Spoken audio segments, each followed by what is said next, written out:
October evenings in Denver had a gentle way of settling into the city, laying a quiet, golden haze over rooftops and turning restaurant patios into warm pockets of light.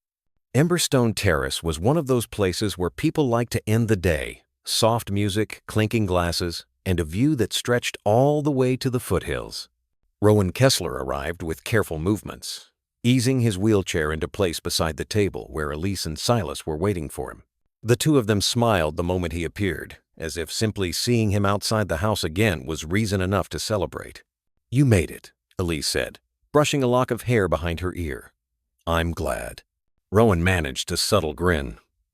"Well, the evening's young. You might regret inviting the limping man." Silas chuckled, adjusting the sleeves of his denim jacket. "Trust me, if you pass out mid-dinner, it'll be the most excitement this patio has ever seen." The joke earned a soft smile from Rowan, though he shifted in his seat as a quiet throb traveled up his leg. He didn't draw attention to it. After months of recovery and a pile of medical instructions, he'd become good at hiding discomfort. Elise, however, caught the brief tightness in his jaw. Without a word, she nudged the small heater a little closer toward him. It glowed gently, warming the air around his chair. Rowan pretended not to notice her kindness, just as she pretended not to notice him noticing. The patio hummed with easy conversations, old couples sharing wine, families celebrating milestones, office groups unwinding from the week. Rowan breathed in slowly, letting the comforting sense of rosemary, grilled chicken, and warm bread drift by. Moments like this were rare for him these days. Life had become quieter, more private, weighed down by the long road of healing and the lingering ache of mistakes he rarely spoke about. A few feet away, near the shrubs framing the patio railing, a small figure lingered in the dim light, quiet enough to blend into the scenery, but not quite hidden from chance glances. Ezra Calder stood there with his shoulders tucked close, gripping a folded piece of paper as though it were something fragile. His jacket hung loosely from his thin frame, and his shoes were worn at the toes, the fabric frayed from too many long days on unforgiving sidewalk. Ezra wasn't looking for trouble. He never did.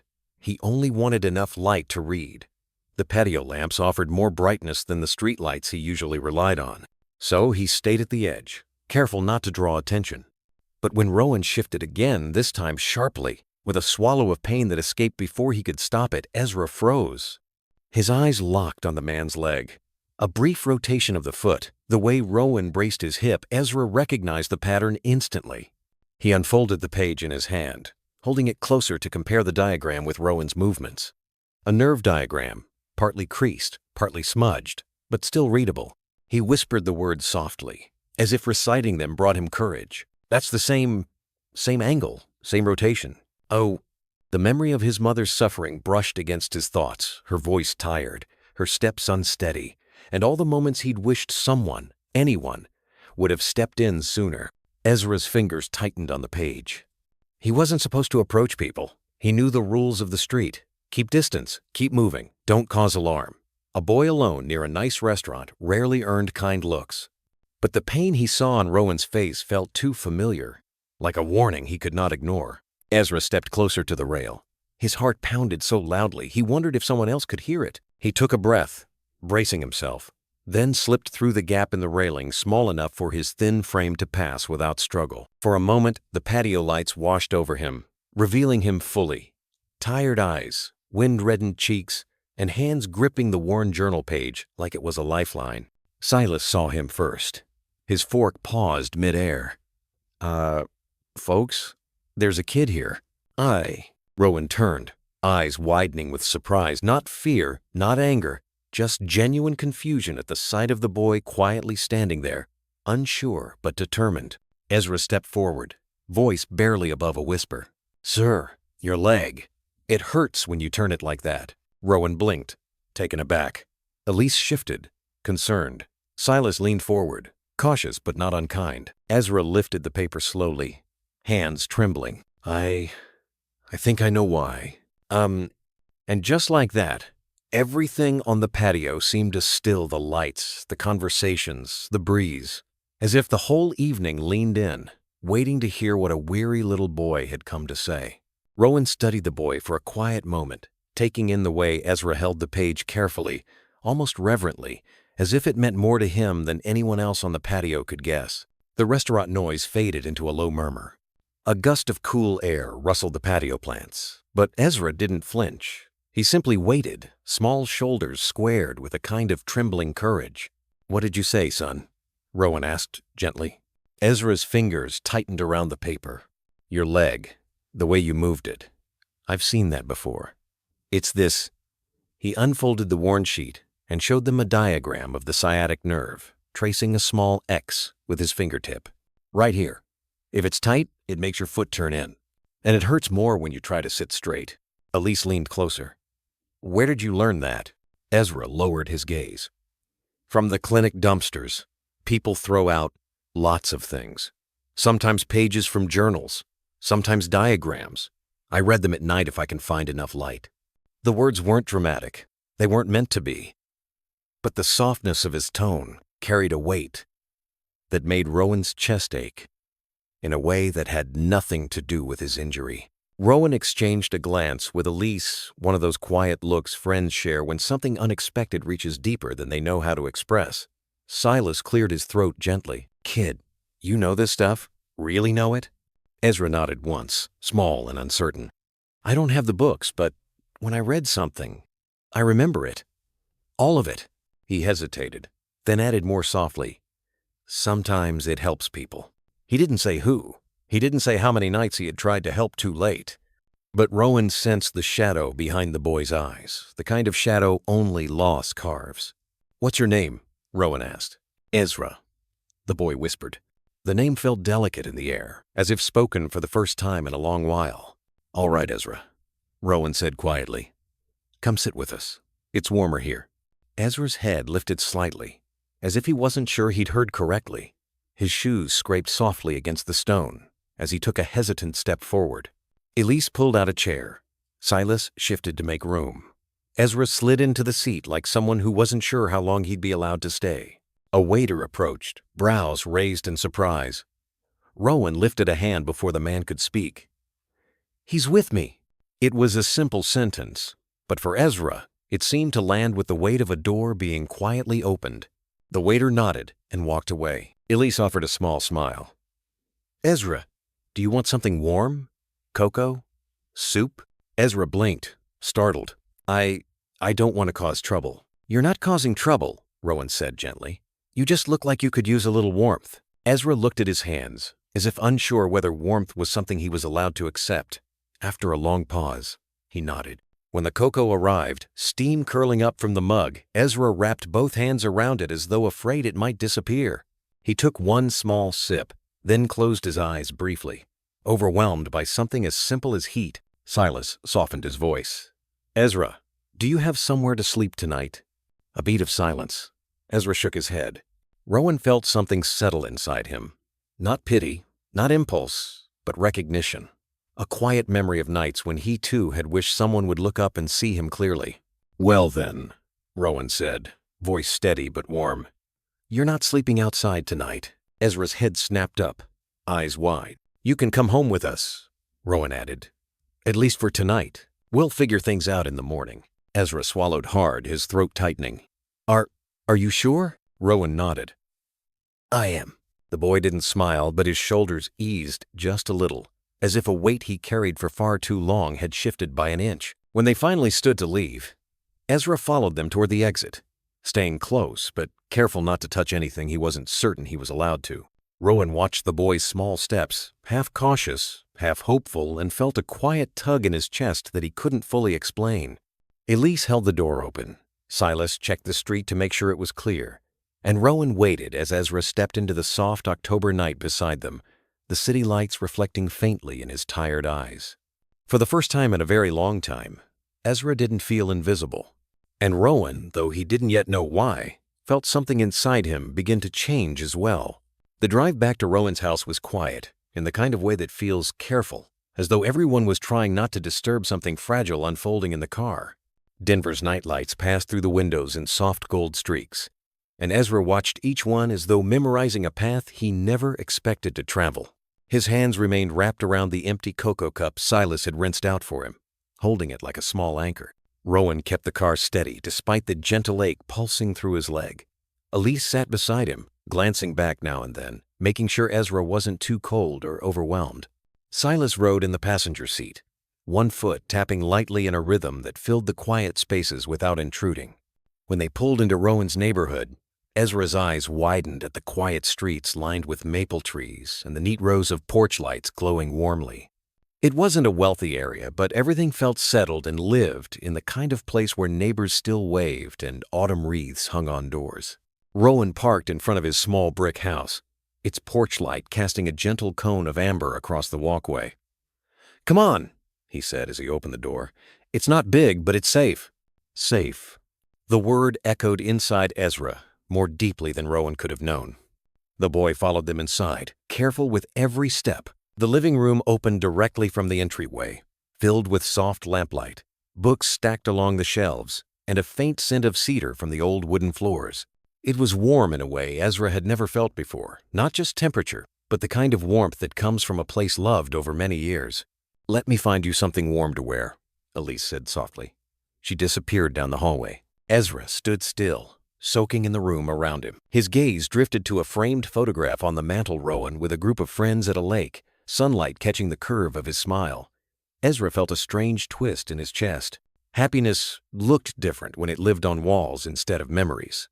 "You can sit, Ezra," Rowan said, motioning to the sofa as he lowered himself carefully into his chair. "You don't have to stand there like you're waiting for permission." Ezra hesitated, but eventually sat on the edge of the sofa cushion, hands in his lap, posture stiff. "You're all right," Rowan added. "Really." When Elise returned, she handed Ezra a soft sweatshirt, navy blue, a little big on him but warm and clean. Ezra held it like something precious. "Thank you," he whispered. "You're welcome, sweetheart," Elise said, brushing a reassuring hand over his shoulder before stepping back. Silas made his way to the kitchen. "Soup all right? It's nothing fancy, but it'll warm you up." Ezra nodded. Yes, thank you." He didn't say he hadn't had warm soup in weeks. He didn't say he barely remembered what a kitchen sounded like when someone cared enough to cook for him. But Rowan saw the way Ezra watched Silas move around the kitchen, the fascination, the longing, the disbelief, and something tightened gently in his chest. While Silas stirred the pot, Rowan studied Ezra more closely. The boy kept glancing toward the front door now and then, as if expecting someone to call him back outside, or maybe checking if he would be asked to leave. "Ezra," Rowan said softly, "you're safe here tonight. You don't have to worry about being sent out." Ezra's breath caught. He nodded quickly, but his eyes darted away. Safety was a promise the world rarely kept for him. A few minutes later, Silas brought him a bowl of soup still steaming, the scent of chicken and herbs rising warmly. Ezra cupped his hands around the bowl instinctively, the heat seeping into his fingers. He took the first spoonful slowly, the taste startling him with its comfort. Elise watched him quietly, heart pinching. Rowan looked down at his hands, something shifting inside him, an awareness, faint but undeniable, that this boy's presence was touching a place he had avoided for a long time. When Ezra finished eating, he set the bowl carefully on the coffee table. His posture softened, exhaustion beginning to show in the way his shoulders slumped. "You look tired," Rowan said gently. Ezra paused, as if choosing the safest answer. "A little." Silas stood. "There's a guest room down the hall. Clean sheets, soft blanket. You can have it tonight." Ezra froze. The room felt suddenly too quiet. "For me?" he asked. "For you," Rowan answered, "but only if you want it." Ezra blinked rapidly. I do." Rowan motioned toward the hallway. "Come on, let's get you settled." Ezra rose slowly, following Rowan and Elise down the hall. Each step seemed cautious, as if he feared the moment might vanish if he moved too fast. Rowan pushed open the guest room door. The lamp glowed softly on the nightstand, illuminating a neatly made bed, a folded quilt, and a small dresser. The room was simple but full of a calmness Ezra had never been invited into. He stood there a long moment, breathing deeply, almost afraid to touch anything. Rowan placed a hand on the doorframe. "Ezra, it's yours tonight. Rest as long as you need." Ezra nodded, his throat too tight for words. Rowan stepped back to give him space. Elise offering a final, encouraging smile before the door closed gently. And for the first time in many months, Ezra stood inside a room meant for sleeping, not surviving. The quiet wrapped around him like something unfamiliar but welcome, a silence that didn't threaten, didn't judge, didn't demand anything at all. He touched the quilt with trembling fingers. It was soft, far softer than the thin fabric he used under the overpass.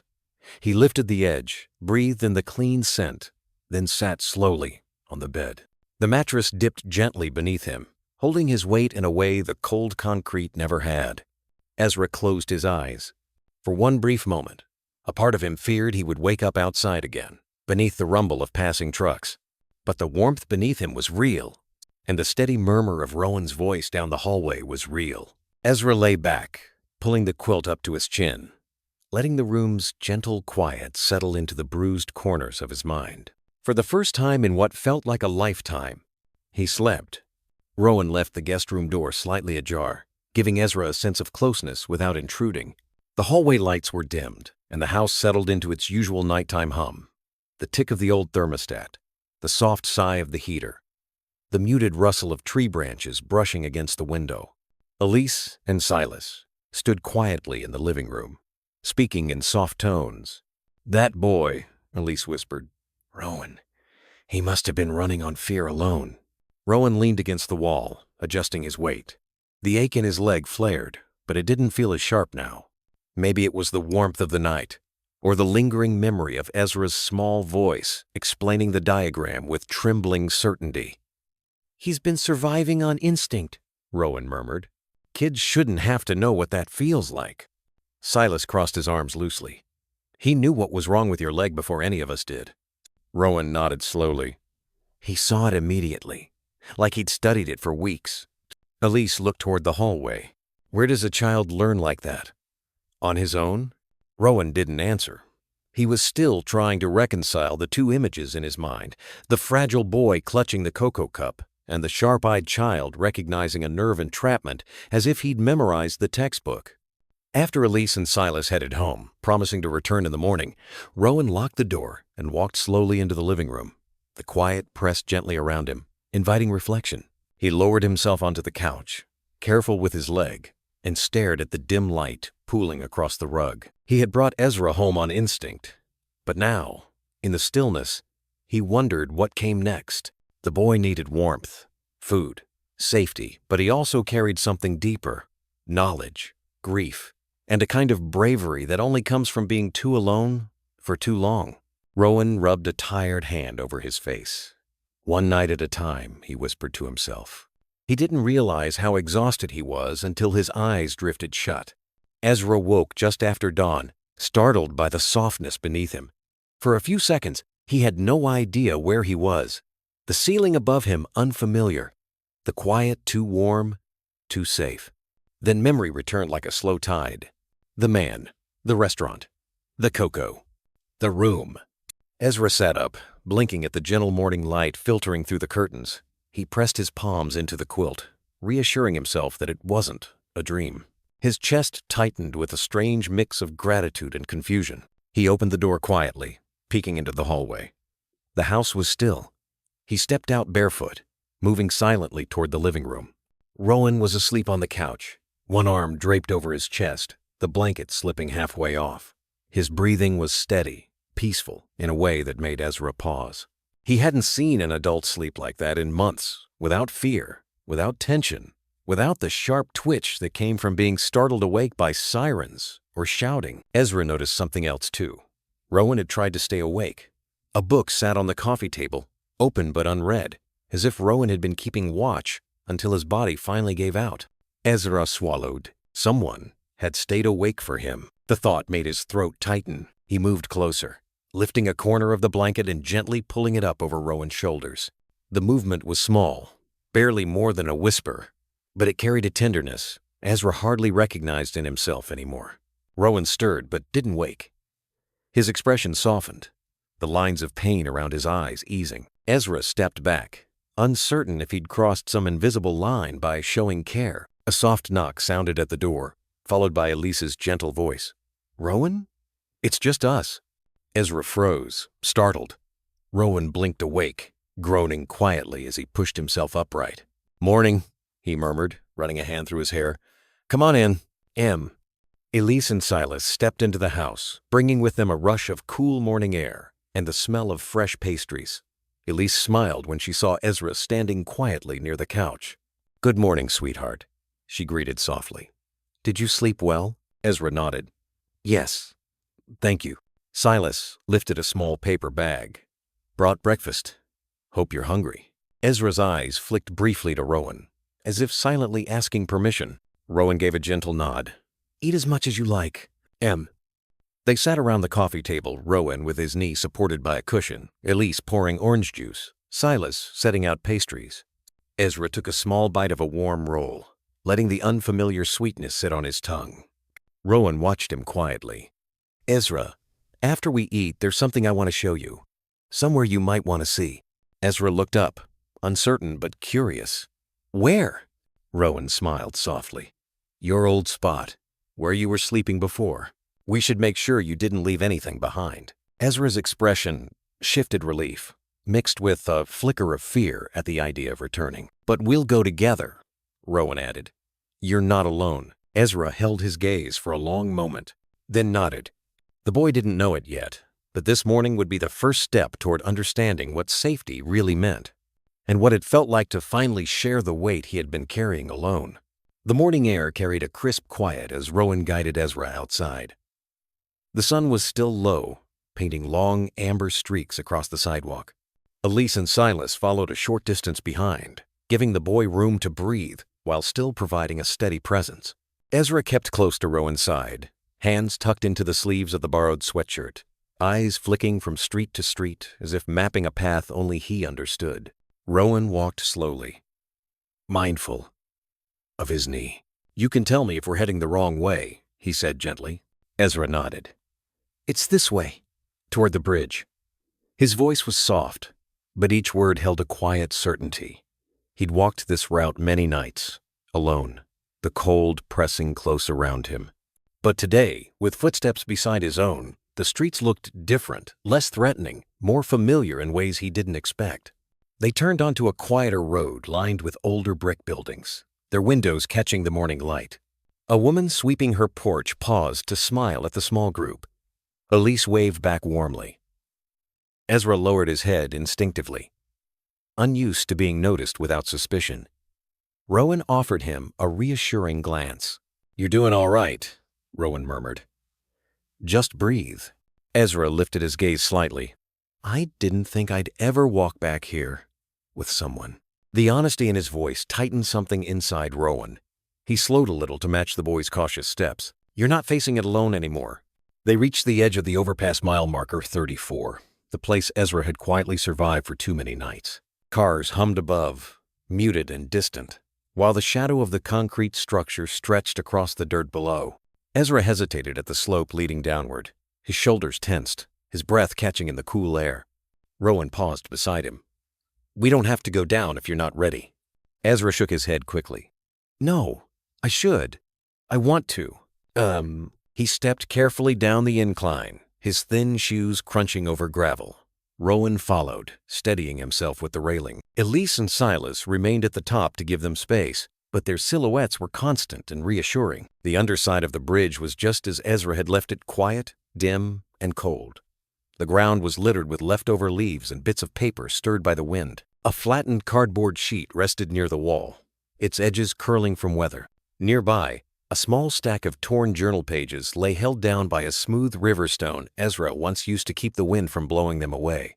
He walked toward them slowly, a mix of shame and longing flickering across his face. "This was yours?"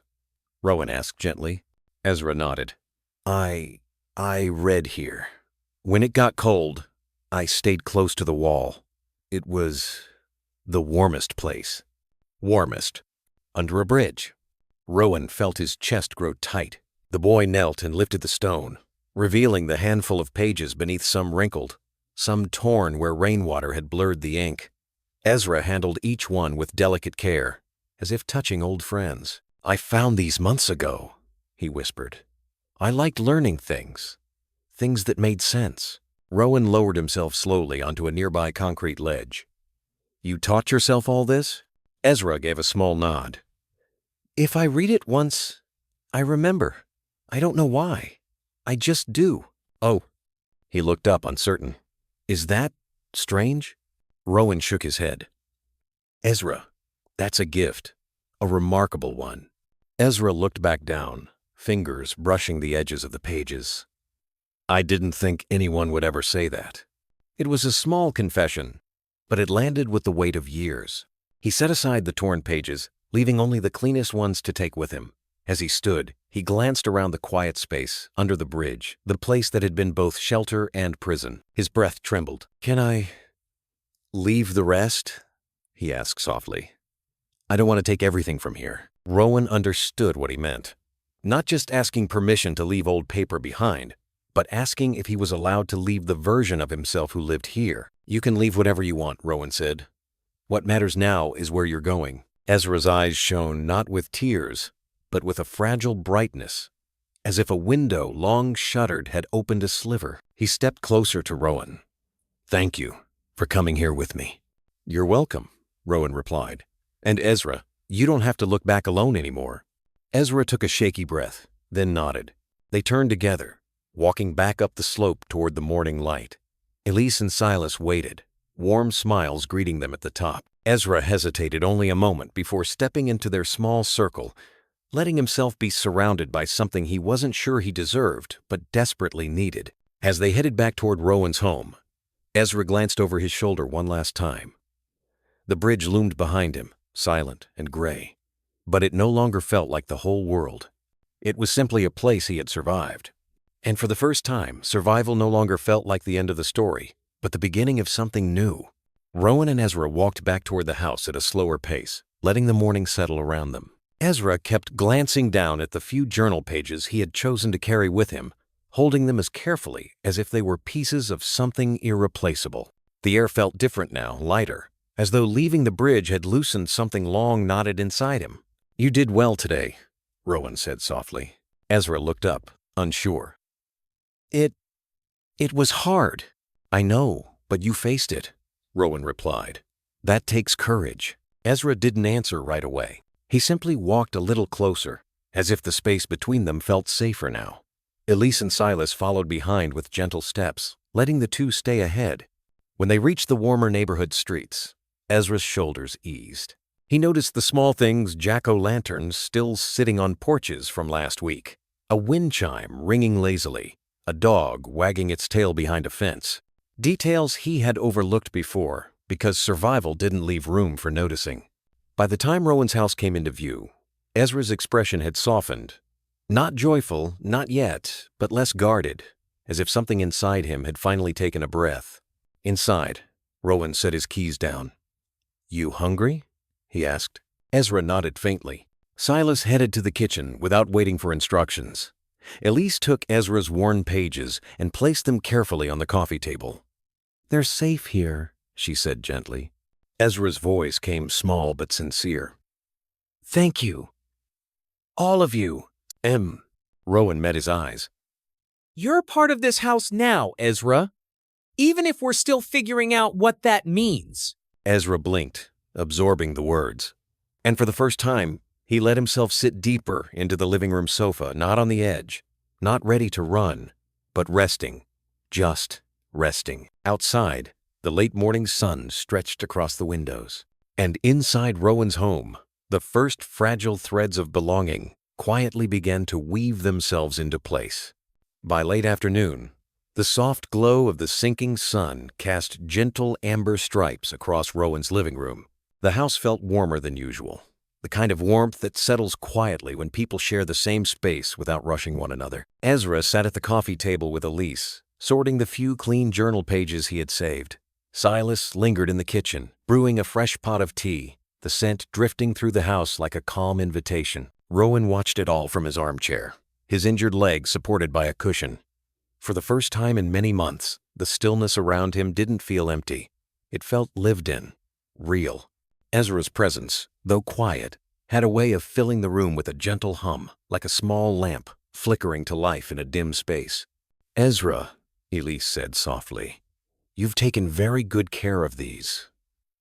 She smoothed the top page, careful not to tear the thin edges. Ezra nodded. They're important.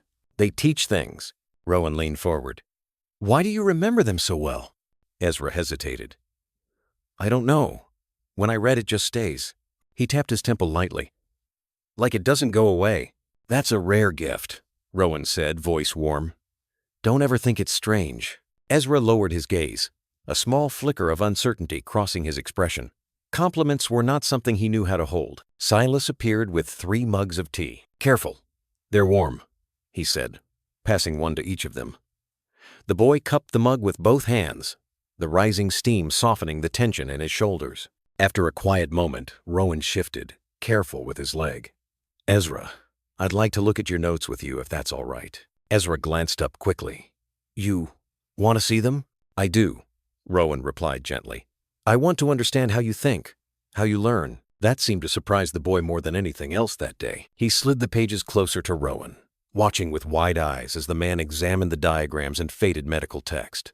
Rowan nodded thoughtfully, piecing together the fragments Ezra had memorized. You found all of this in clinic bins? He asked. Ezra nodded once. Sometimes the boxes had leftovers. I just read whatever was inside. Did anyone ever teach you before? Elise asked softly. Ezra shook his head. Mostly just me. Rowan sat back, absorbing the weight of that answer. A child teaching himself medicine under a bridge by the soft glow of city lights and the pages others had thrown away. It made Rowan think of paths people take in life, not because they choose them, but because the world leaves them little room for anything else. Ezra suddenly straightened. The thing with your leg. When I saw it, I remembered the picture. It matched. I didn't want to say anything wrong. You didn't, Rowan said. You helped more than you know. The boy blinked, unsure how to accept that. A quiet moment passed before Elise spoke again. Ezra, is there anything else you kept? Anything we didn't see under the bridge? He shook his head. Just the pages. And my mom's scarf? His voice dipped at the last word, barely audible. Rowan inhaled slowly. Do you still have it? Ezra nodded. In my backpack. Would you like to show us? Rowan asked, gently, not pressing. Ezra hesitated, but then reached for the small backpack leaning against the coffee table. The zipper was worn, but the bag was still intact. From the inner pocket, he pulled out a folded piece of faded fabric, a thin scarf, once soft, now worn from months of being held, clutched, and carried through cold nights. He placed it carefully on the table. Elise brought a hand to her chest. Ezra, it's beautiful. It was hers, he whispered. It smelled like her for a long time. Not anymore. His voice trembled, just slightly. But I still keep it. Rowan's chest tightened. There was something sacred about the way Ezra touched the scarf, running his fingers along its frayed edges. Love carries its own gravity, even when wrapped in something small. Rowan spoke softly. Thank you for trusting us with that. Ezra didn't look up. I don't trust people easy. I know, Rowan said. And you don't have to rush. We're right here. Silas sat beside Ezra, keeping a respectful distance. What was she like? Ezra closed his eyes briefly. Warm, he whispered. Even when she was tired. Even when she didn't have enough for herself. His small hand tightened on the scarf. She always said I should keep learning, that I was good at it. And she was right, Rowan murmured. Ezra finally looked up. The vulnerability in his eyes was quiet, but clear. Do you think she'd be okay with me being here? Rowan nodded, steady and sure. I think she'd want you somewhere warm, somewhere safe, somewhere you could rest without having to be afraid. Ezra's lips pressed together, his chin trembling in that way children try to hide. Is this place safe enough? He whispered. Rowan didn't look away. Yes, Ezra, it is. The boy inhaled slowly, as if breathing in the answer. He reached for the scarf again, this time folding it gently, precisely, and tucking it back into his backpack, almost like laying something precious to rest. As the room settled into a quiet warmth, Rowan realized something had changed. A door inside Ezra had opened just an inch, just a crack, but enough for the light to begin working its way in. The evening settled gently over the house, the kind of quiet that made every lamp glow a little softer. Elise stepped into the kitchen to help Silas with dinner, leaving Rowan and Ezra in the living room. The boy sat on the edge of the sofa, his backpack beside him, as though he hoped staying close to it might steady his thoughts. Rowan leaned forward slightly. "How are you holding up?" Ezra shrugged in a small, unsure way. It feels different here. "Different good or different scary?" Rowan asked. Ezra took a moment. "Both." Rowan nodded. "That's all right. New things usually feel like that." Ezra glanced toward the hall where Elise had disappeared. "She's kind," he murmured. "She is," Rowan said. "And Silas too." Ezra's fingers brushed the edge of his backpack. "I'm not used to people staying." Rowan let the words settle. "We're not going anywhere tonight." A soft knock came from the kitchen doorway. Silas leaned out. "Dinner's ready. Come eat while it's warm." "As I do." Ezra followed them into the kitchen, the warm lights and the smell of roasted vegetables filling the small space with a sense of comfort he didn't quite know how to name. Elise set a plate in front of him, simple, colorful, steady. Ezra ate in small bites at first, glancing up now and then to make sure it was really meant for him. Halfway through the meal, Rowan caught his gaze. "Ezra," he said gently, "you don't have to earn your place here. You're allowed to sit at this table." Ezra blinked, surprised. The words seemed to unravel something inside him. After dinner, they returned to the living room. Rowan's leg ached, but less than usual. Ezra sat closer this time, not quite touching, but no longer keeping the careful distance he'd held since the night before. Rowan studied him quietly. The boy's shoulders weren't as tight, his eyes didn't dart around the room as often. The change was tiny, almost fragile, but Rowan could see it clearly, a shift, an opening. As the hour grew late, Ezra glanced toward the hallway leading to the guest room. "Can I sleep there again?" he asked softly. Rowan smiled. "It's waiting for you." Ezra nodded, relief flickering across his face. He stood and picked up his backpack, holding it close to his chest. At the doorway, he paused. "Thank you for letting me be here." "You are here," Rowan replied. "And that matters." Ezra slipped into the guest room, closing the door with a soft click. Rowan sat back, exhaling slowly. Elise and Silas exchanged quiet glances, the kind shared by people witnessing something delicate take root. Outside, the night deepened. Inside, a small boy slept in a warm bed for the second night in a row. And Rowan felt for the first time in a long while that something in his home and in himself was beginning to change for the better.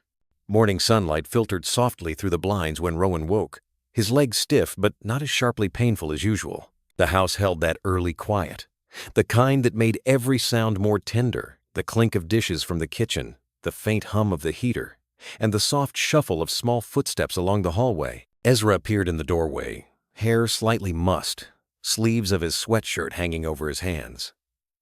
He paused when Rowan looked up, unsure whether he was interrupting.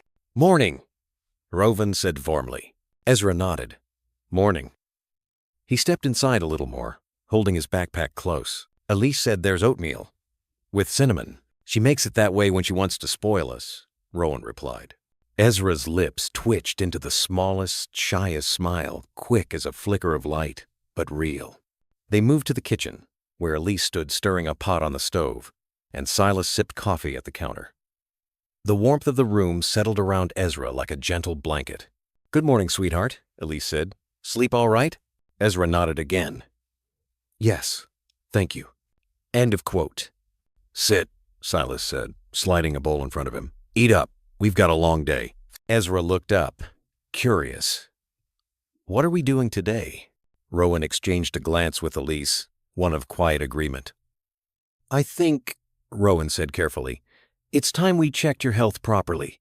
A real doctor, not just guessing." Ezra froze, spoon hovering above the bowl. "A doctor?" "We'll go with you," Elise assured him. "No one's leaving you alone." Ezra swallowed, tension creeping into his shoulders. I don't want trouble." "There won't be trouble," Rowan said gently. "It's just to make sure you're okay." Ezra stirred his oatmeal slowly, staring into the bowl. "I've never gone like that. Not with people." Silas leaned forward. "That's why we're going. Together." Ezra breathed out softly, as though trying to steady himself. After a moment, he nodded. Later that morning, they bundled into Rowan's car, the cold October air nipping at their cheeks. Ezra sat in the back seat, his backpack held close, eyes tracing the passing storefronts and trees. Every so often, he would press his fingers against the frayed strap as though grounding himself. Rowan could sense the nervousness, the way the boy sat stiffly despite the heater's warmth. "You doing all right?" he asked gently. Ezra hesitated.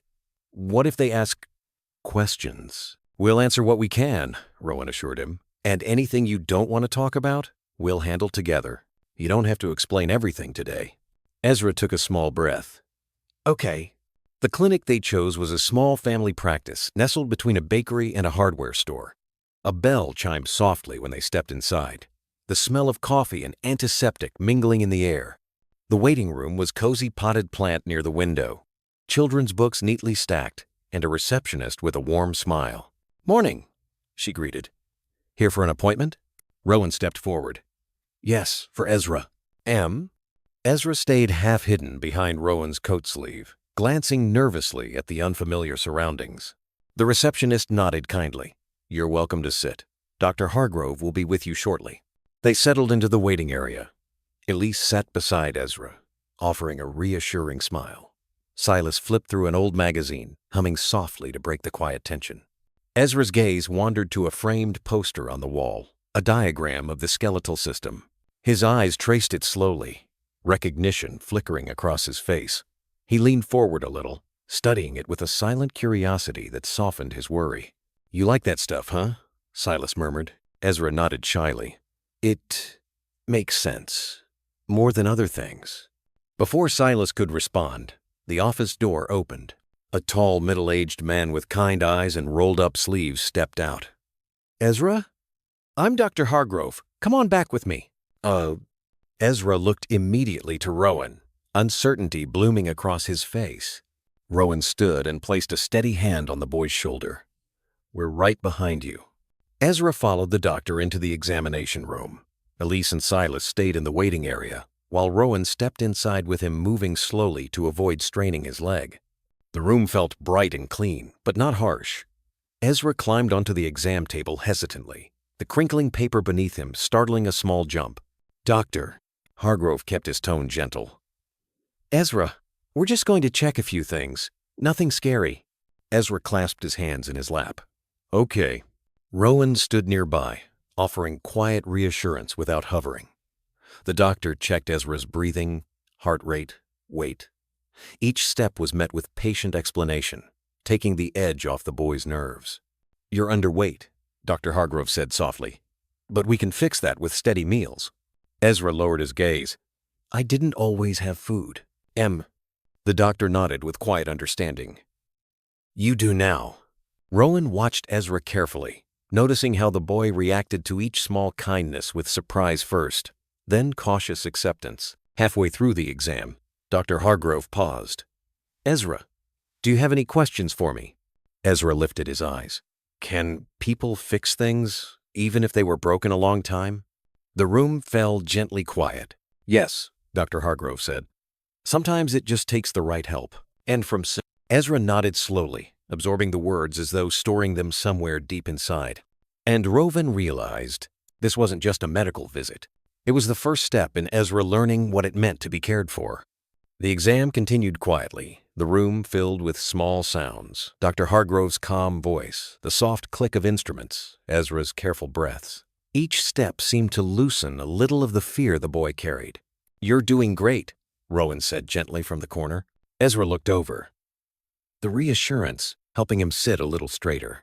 When the doctor finished, he pulled a stool closer. "Ezra," he said warmly, "your body shows you've had a hard stretch, but every single thing I see is fixable with rest, food, and people who care about you." Ezra's fingers tightened around the edge of the exam table. "I have that now?" "You do," Rowan answered before the doctor could. "You're not walking this alone anymore." Ezra lowered his head, the smallest smile tugging at the corner of his mouth, fragile but real. Dr. Hargrove handed him a small pack of vitamins and a printout. "And if you ever want to learn more about how the body works, I can find you some books. Real ones, not torn pages." Ezra's breath caught. "Really? Really?" the doctor said with a smile. They left the clinic into the crisp afternoon air. Elise and Silas were waiting by the car, and Ezra's face brightened at the sight of them, another small sign that the walls he lived behind were beginning to soften. "How'd it go?" Elise asked. Ezra nodded, hugging his backpack close. "Good. He said things can be fixed." Silas ruffled his hair lightly. "Told you, you're tougher than you look." As they climbed back into the car, Rowan glanced at Ezra in the rearview mirror. The boy wasn't clutching his backpack out of fear this time. He simply held it gently, like something familiar. For the first time since they'd met him, Ezra looked almost hopeful. A beginning, Rowan thought. A quiet, steady beginning. The late afternoon light slanted through the car windows as Rowan drove them home, the warmth painting soft gold across Ezra's face. The boy sat quietly in the back seat, hands resting on his backpack lighter now, not clenched tight the way he usually held it. Elise and Silas exchanged a small, knowing look. Something in him had shifted after the clinic visit. Subtle but unmistakably there. Rowan eased the car into the driveway and stepped out carefully, stretching his stiff leg. Ezra followed close behind, almost instinctively staying within arm's reach as if the world outside Rowan's home felt too wide to stand in alone. Inside, the familiar scent of cedar floors and warm lighting wrapped around them like an old quilt. "Let's take it slow today," Rowan said, lowering himself into his armchair. "Long morning for all of us." Elise set her purse down. "I'll make some chamomile tea. Something gentle." Ezra lingered near the doorway, not sure if he should sit or stand. Silas noticed the hesitation and patted the sofa cushion. "Sit here, kid. Sofas don't bite." Ezra let out a small breath, almost a laugh, and sat beside him. Rowan studied the boy, noticing how his shoulders no longer curled inward quite as tightly. "You did well today," he said. Ezra shrugged lightly. "It wasn't scary. Not as much as I thought." "That's because you had people with you," Elise said from the kitchen. "Makes all the difference." Ezra considered that for a moment. "I didn't know that could help." "It helps more than you think," Rowan said. Elise returned with 3 mugs of tea. Ezra accepted his carefully, breathing in the warm floral scent. It felt grounding in a way he didn't have words for. They sat together for a quiet stretch, the kind of silence that felt soft rather than awkward. Rowan eventually leaned forward. "Ezra, there's something we should talk about, just so things don't feel confusing." Ezra's fingers tightened slightly around the mug. "It's nothing bad," Rowan reassured him. "I just want you to understand you're welcome here, as long as you want to stay. But I also know you've been taking care of yourself for a long time. That makes it hard to know what to trust." Ezra's eyes dropped. "I'm trying." "I know," Rowan said gently. "And you're doing just fine." Ezra drew in a slow breath. "I'm not used to people asking how I feel." "That's all right," Elise said softly. "It's something you learn with time." A moment passed before Ezra looked up again. "Rowan, when the doctor talked about fixing things, I didn't think anyone would say that about me." Rowan's heart tightened. "Ezra, you're not broken. You've been carrying too much alone. That's different." Ezra nodded slowly, absorbing the words one piece at a time. Silas, trying to lighten the moment, tapped Ezra's shoulder gently. "Hey, genius, you hungry? We can put together something warm." Ezra thought about it. "Soup?" "You got it," Silas said, standing. While Silas worked in the kitchen, Ezra rested back against the sofa. The boy's gaze drifted toward Rowan's leg. "Does it still hurt?" "Some days more than others," Rowan answered honestly. "Today's manageable." Ezra hesitated before speaking again. "When the doctor was explaining things, I understood a lot of it. The words, the drawings." Rowan's eyebrows lifted slightly. "I noticed. I don't know why," Ezra admitted. "But when I see something once, it stays." "That's a gift," Rowan said. "And it'll take you far if you want it to."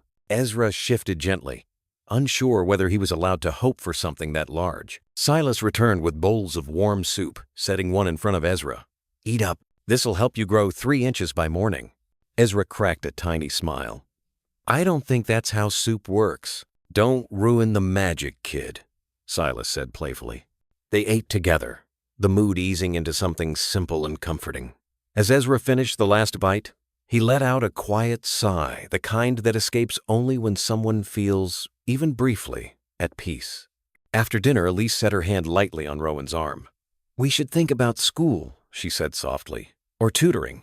Something gentle. Something that lets him explore that mind of his." Rowan nodded. One step at a time. Today was big. Ezra looked between them, confused. "School? We'll talk about it later," Rowan assured him. "Only when you're ready." Elise squeezed Ezra's shoulder. "You're not being pushed. Just dreamed about." Ezra didn't fully understand, but he understood enough to feel warmth bloom inside his chest. As the evening deepened, Rowan watched Ezra retreat to the guest room, backpack in hand but no longer clutched in fear. The boy paused at the door, glancing back at Rowan, just a small look but filled with something Rowan hadn't seen before. Trust. Fragile, tentative, but real. Rowan nodded once. Ezra disappeared into the room, closing the door quietly behind him. And Rowan sat back, letting the day's weight settle gently into his bones. The boy had crossed a threshold that morning, but Rowan had crossed one too. Later that evening, the house settled into a comfortable hush. Ezra sat at the edge of the sofa, quietly flipping through the small printout Dr. Hargrove had given him. His eyes moved over each diagram with a focus that made Rowan smile from across the room. "You really like learning this stuff, don't you?" Rowan asked. Ezra nodded. "It feels safe, like it won't disappear." Rowan understood more than he let on. "Knowledge doesn't leave you," he said gently. "It stays as long as you keep using it." Ezra tucked the paper into his backpack, treating it with the same care he'd shown the torn pages from under the bridge. "I want to learn more," he said softly. If I'm allowed." "You're more than allowed," Rowan replied. "We'll help you." Elise walked in with a folded blanket. "Time to settle in, sweetheart. It's been a full day." Ezra stood, feet padding softly across the floor. Before disappearing down the hallway, he hesitated and looked back. "Thank you for taking me. To the doctor, for staying." "We're right here," Rowan said. Ezra held on to that for a long, quiet moment before heading into the guest room. When the door closed, Elise exhaled softly. "He's opening up, little by little," Rowan murmured. "It's enough." Silas lowered into the chair beside him. "Feels like the house is breathing again." Rowan didn't respond right away. He stared toward the hallway, toward the boy who had walked into their lives with nothing but a backpack and an impossible amount of courage. "I think," Rowan said finally, "he's changing all of us." And in the gentle quiet that followed, it was easy to believe it was true.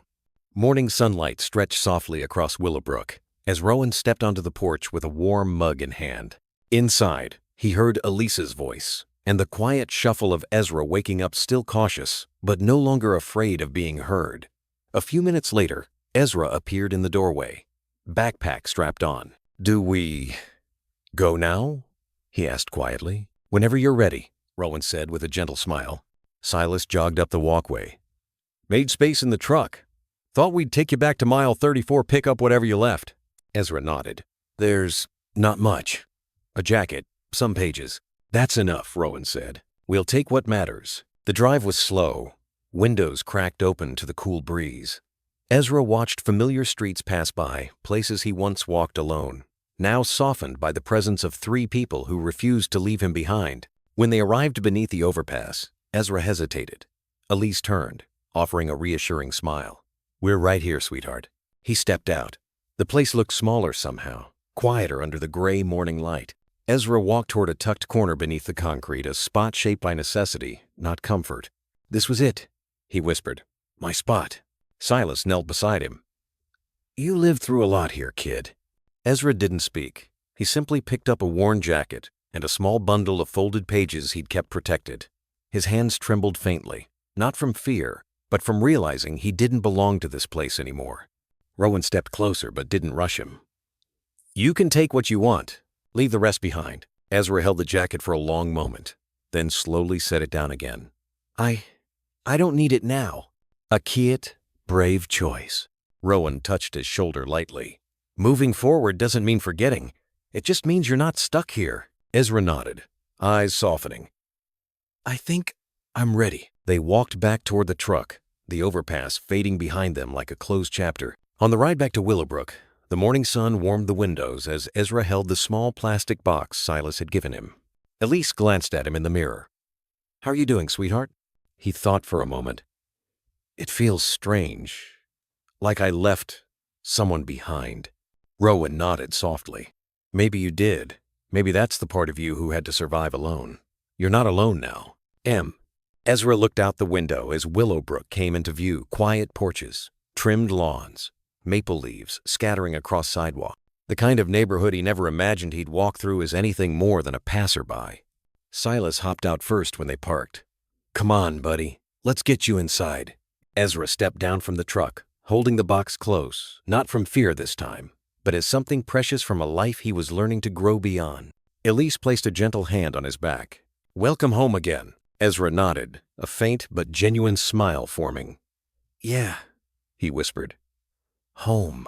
Rowan stood on the porch, watching him take those final steps inside, the kind that said he was not just surviving anymore. He was beginning to belong. Sunday morning in Willowbrook carried a quiet, golden calm, the kind that drifted in through kitchen windows and settled gently on breakfast tables. Rowan moved slowly, setting out plates while the coffee maker hummed in the background. Elise folded napkins, and Silas fiddled with the old radio perched on the counter. Ezra stepped in hesitantly, drawn by the warm smell of pancakes. His hair was mussed from sleep, his shoulders relaxed in a way Rowan hadn't seen before. "Morning, kiddo," Silas said, sliding him a glass of orange juice. "Fresh, not too tangy." Ezra nodded shyly. Thank you. He sat at the table, eyes taking in the simple scene sunlight, pancakes steaming, the soft clink of forks things he'd watched from afar in other families' windows. Never imagining he'd sit at a table like this. Elise placed a pancake on his plate. Eat as much as you want, sweetheart. Ezra hesitated only a second before taking a bite. His eyes softened, almost aching with disbelief. "It tastes warm." Rowan exchanged a quiet smile with Elise. Such a small sentence, yet it held the whole journey. After breakfast, Rowan cleared his throat. "We were thinking maybe later today we could walk over to the autumn fair in town. Just stroll around. Hot cider, hay bales, small town stuff." He added gently. "Only if you want to."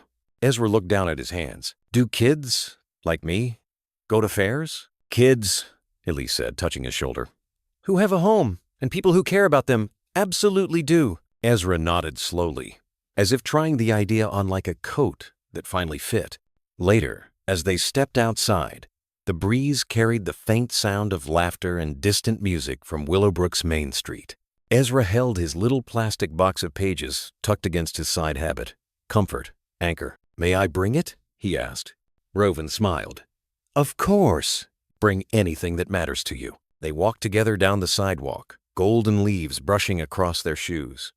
Neighbors waved from porches, familiar faces giving Ezra a sense that he wasn't invisible anymore. When they reached the start of the fair rows of white tents, pumpkins on tables, the smell of cinnamon in the air, Ezra stopped abruptly. Silas turned back. "You okay, buddy?" Ezra's voice came out soft. "I've never been somewhere just fun." End of 2. Rowan crouched beside him, gentle and steady. "Then today is the first of many." Ezra looked up at the fair again. His grip on the plastic box loosened, and something in his expression shifted, part wonder, part fear, part a new courage growing quietly. He took one step forward, then another, and the fair opened around him like a door he never thought he'd be allowed to walk through. The fair bustled gently around them, children clutching caramel apples, neighbors greeting one another with slow, familiar nods, the air full of fiddle music floating from a small timber stage. Ezra walked between Rowan and Elise, taking everything in as if each sound and color were stitched with a kind of magic he had never been offered before. Silas bought him a warm cup of cider. "Careful," he said. "It's hot." Ezra held the cup with both hands, letting the heat settle into his fingers. "It smells like something happy." Rowan chuckled softly. "That's exactly what fall in Willowbrook is supposed to smell like." They wandered past craft stalls and stacks of pumpkins until they reached a quiet corner where a local choir was singing an old hymn. Ezra paused, drawn to the soft harmony rising and falling like a calm tide. Elise leaned down. "You like music, sweetheart?" Ezra nodded. "My mom, she used to hum sometimes." He didn't say more, but the memory in his voice was tender and heavy at once. Rowan rested a warm hand on his shoulder. You can remember her here. It's a good place for it. Ezra looked up at him searching, almost unsure, and Rowan simply nodded, steady and patient. The boy relaxed, letting the music wash over him. When the song ended, Silas pointed toward a booth stacked with children's books. Take a look, he asked gently. Ezra approached carefully, running his fingers along the spines. His eyes stopped on a thin beginner's science book, simple diagrams, bright colors, explanations of the human body. Can I? He asked. Rowan smiled. We'd be honored if you picked one. Ezra hugged the book close, the cider cup still warm in his other hand. It was such an ordinary sight, just a child carrying a book at a small-town fair, yet to Rowan, it felt like witnessing a door open inside the boy. As the afternoon sun dipped lower, they walked home through falling leaves. Ezra's steps were lighter now, his gaze drifting from house porches to passing dogs to the sky above like he was slowly learning the rhythm of a life no longer lived in fear. Halfway up the porch steps, Ezra stopped. Rowan? He said quietly. Ezra swallowed softly. Do you think I can be someone better? Rowan didn't hesitate. You already are. Ezra's eyes shone not with tears, but with a dawning, trembling hope. He stepped inside the house, carrying his book, his small box of pages, and a beginning that felt brand new. And for the first time, he didn't whisper it. He believed it. In the quiet of that Willowbrook evening, when the fair lights faded and the house settled into a gentle hush, it was clear how far they had all traveled together. A boy who once slept under a bridge now carried hope like a small lantern in his hands, and a man long weighed down by regret finally felt the warmth of family again. Sometimes the softest changes an offered seat at the table, a shared morning, a steady hand end up rewriting the course of a life. If you feel this story was meaningful, dear listeners, press 1. If you think it could be told better, don't be shy, press 0. And maybe the lesson is simpler than we expect. Unconditional kindness has the power to bend the road toward healing. Everyone deserves a place to be loved, a roof that welcomes them, and the chance to start again. When we live for one another, even a tired heart can rise into something bright and steady. Just as a porch light glowing at dusk guides an old friend home, one small act of goodness can carry us through life's darkest turns. Many of you know this truth well, the way a warm Sunday meal, a familiar hymn in a quiet church, or the laughter of grandchildren can stitch the years back together. It's the everyday grace that keeps our stories moving forward. So take a moment to sit with this tale, to let it settle where your own memories live. And if it touched your heart, feel free to share it so someone else might feel a little less alone tonight.